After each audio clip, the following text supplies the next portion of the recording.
Well, let's talk about Russia and Ukraine. First of all, give us a little lesson quickly in the layman's terms. Why does Russia want Ukraine? What's in it for Russia?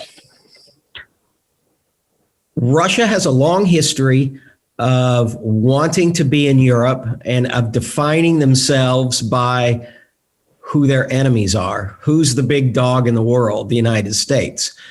So they don't want to be friends with us. They want to be rivals with us. And when I say they, I mean the leadership. Most of the people, they don't have any problem. They like to go on vacation in Western Europe. They like to travel to the United States and Canada if they can. I'm sorry.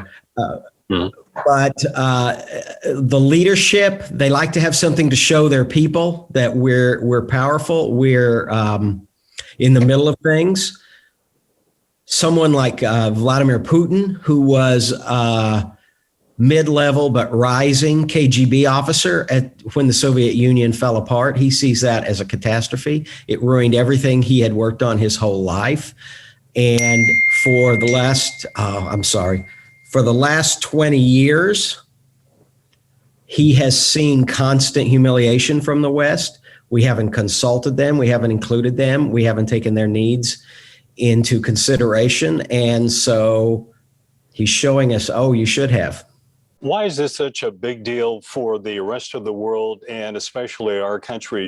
Why should we care what goes on in Ukraine?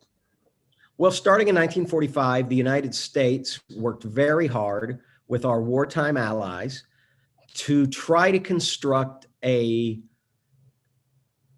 security system, a security architecture in Europe that would bring peace and stability. Two times in the 20th century, Europe started out, a war started in Europe, turned into a world war, and we got into it and we had to decide it, and we lost lots of people and spent unbelievable sums of money and resources. So they did not want this to happen anymore. So the wartime allies got together and they started forming NATO. As I see it, they created a little bubble of peace and security. Growing out of that, they incorporated the wartime enemies, eventually incorporated our Cold War enemies from Eastern Europe, and they have expanded that little bubble of security and peace, which has allowed the United States to trade in global commerce, to become the world power and become extremely wealthy. If that becomes endangered, if the countries of Europe once again get involved in warfare, trade's going to be disrupted. Stock markets are going to fall. Energy flows are going to be disrupted. It's going, purely economic terms, that seems to concern Americans. It's going to cost us a lot in the long run. And eventually we're going to be the ones that have to settle the problems. Yeah, we're already seeing the stock market falling just about every day now, and gas prices going up. So we're seeing the effects of that. Today, President Biden announced that he would impose new sanctions against Russia, but he reiterated no troops, U.S. troops will go to the Ukraine. Will the sanctions be enough? It's too late to send American troops in there. Perhaps if we had at least played coy about it before the Russians took over Ukraine, maybe that would have intimidated them. Maybe that would have kept them out. Now we're going to have to fight our way in. I don't think anybody wants to do that. Nobody thinks that's going to be a very good use of our resources. It's going to cost us a lot. We're going to have to tighten up resources. We're going to have constant diplomatic pressure on our European allies to make sure they're on board. Already, we're making noises about cutting the Russian financial system off from international currency trading and through the SWIFT system. And the Europeans are saying no. I mean, there's nothing that Vladimir Putin could have done worse in Ukraine than what he's already done. If we can't get our allies on board with punishing him now, then we're not going to be able to do it. Well, do you think this could have been prevented? I've heard some people say that, ask why didn't this happen in the last 4 or 5 years? And alluding to when Trump was in office, maybe Putin wouldn't have attempted this, but now he is. Do you think this could have been prevented? I think looking at how it's developed over the past 6 months, probably the only way that we could have prevented this is through the credible threat of U.S. direct involvement. I said threat. Now, that doesn't mean we had to send combat troops in there and start shooting at the Russians, but we have to keep it on the table. You have to pretend you're willing to go fight them, even if you're not really willing to go fight them. You have to leave the question in their mind. If we had, let's say, increased the number of American troops training in Western Ukraine, that makes it a little more difficult for the Russians, because if they come in, perhaps they get tangled up with the Americans. If they get tangled up with American troops, does that bring Americans in directly? So you have to create that kind of uncertainty. You have to interrupt their decision-making.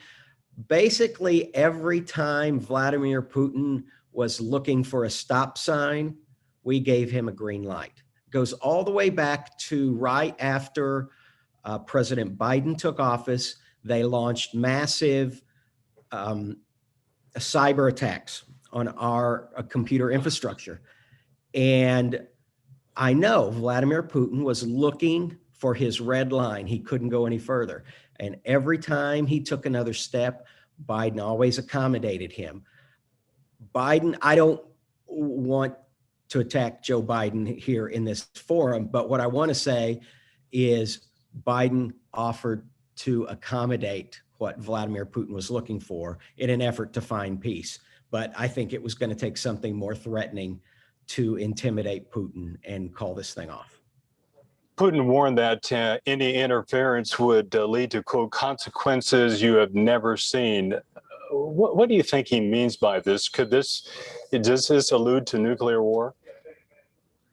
I don't think anybody really knows for sure, except for Vladimir Putin. He left it very vague. When you make threats to your international adversaries, you need to leave it vague. Let them think about what it could mean. That's what he's done. It almost certainly would mean massive cyber attacks like we haven't seen before. In my mind, we should already be attacking every Russian military headquarters, every important Russian financial center, Russian factories. We should be knocking out their computer systems, weakening them, making them immediately fill a price.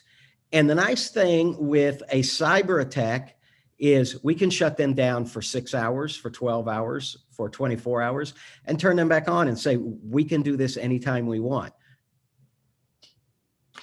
Bend to our will. That's something we could do right now. And we could ramp it up if they hit us with cyber attacks. Nuclear, I don't know. I mean, it's hard for me to imagine that Vladimir Putin would just roll in and massively take over a neighbor country that didn't do anything to him. Bear in mind, the only crime Ukraine committed against Russia was existing. They didn't create any security threat. They didn't have any kind of disagreement.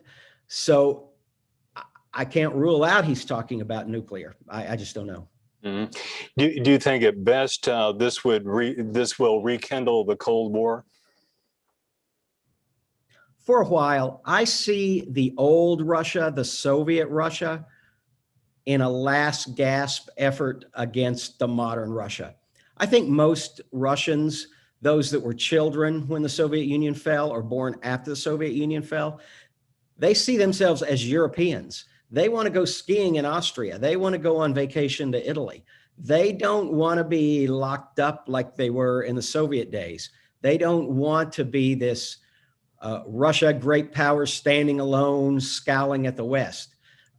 I think maybe the old Soviet generation wants that. And Russia had the bad luck when they finally settled on a long-term leader in Russia following the fall of the Soviet Union. They got like the youngest Soviet officer that they could have gotten. Had it gone to, let's say, a more open-minded leader, we probably wouldn't be having this kind of trouble. He would be ushering in the new modern Russia. But instead, we have an old-style leader who's trying to keep the old Russia and the old empire as long as he can. I remember when Russia rolled into Chechnya a few years ago, one of their officials was asked, why are you doing this? And he said, Russia is an empire and empires rule. So I think Vladimir Putin says, we're going to rule the Ukrainians again. They belong to us rightfully. But in the 21st century, what's he really going to gain from this? He could have good trade relations, friendship. Europe would be willing to welcome Russia into the family of European nations, and begin working to protect them against their real long-term threat, which is the Chinese. But it just hasn't gone that way. And I'm afraid not Biden, Putin just didn't see that as offering him very much. He doesn't want democracy. He doesn't want an open government. He wants to stay in power. Yeah, it's a power grab there. One last question. A day into this invasion, what's your biggest fear? Oh, I have many fears. It's hard to choose the best one. I'm scared of massive casualties in Ukraine. I'm scared of hundreds of thousands or millions of refugees overwhelming Europe. Eventually, they're going to probably be brought to the States. I'm scared he's not going to stop with Eastern Ukraine. I'm scared he'll try to take the whole thing. I'm scared he won't stop with Ukraine. He might try to reincorporate the Baltic states or begin harassing Poland, solid NATO allies. And then we've either made the United States irrelevant or we're really on the brink of serious conflict with the Russian Federation. All right, Brad Sellers, thank you very much. Oh, I appreciate the opportunity to talk to you today.